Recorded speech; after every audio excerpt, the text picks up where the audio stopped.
Okay,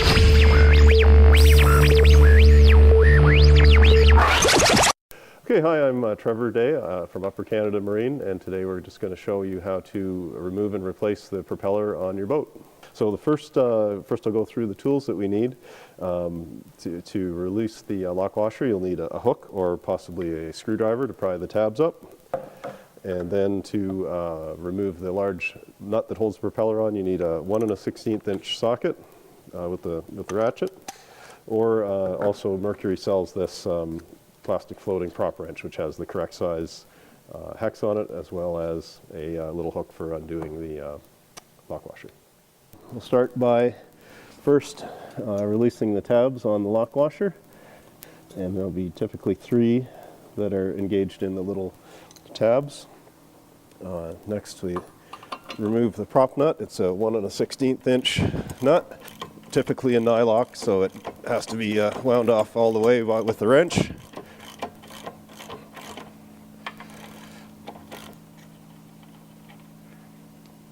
And then the propeller just comes straight off.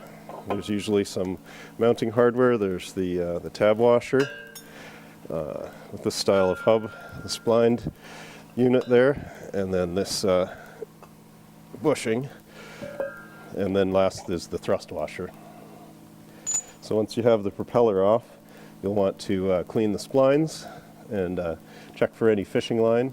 It's very common to find fishing line wound up in here, and that ends up getting into the seals of the lower unit, which will eventually let water in there, which you don't want.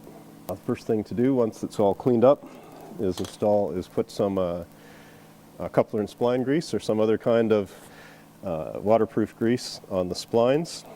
This will make sure that you never have any trouble removing the propeller after the fact. One of this taper is where the thrust washer seats, so you want to make sure you get some grease on there as well. So now the hardware goes on like so. First, thrust washer.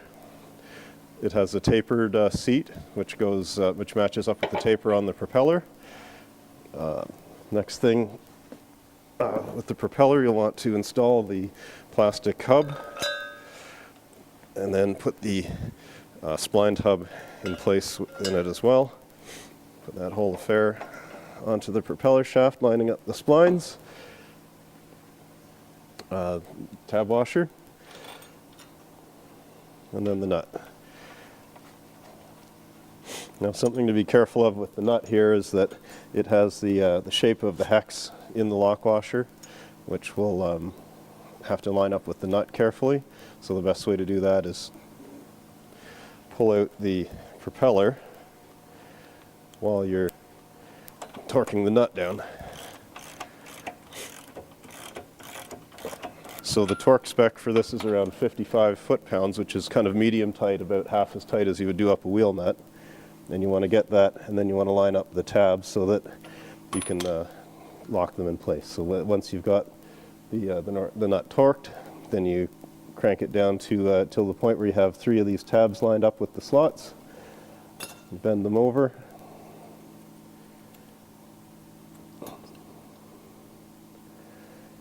Like so. And then you're done.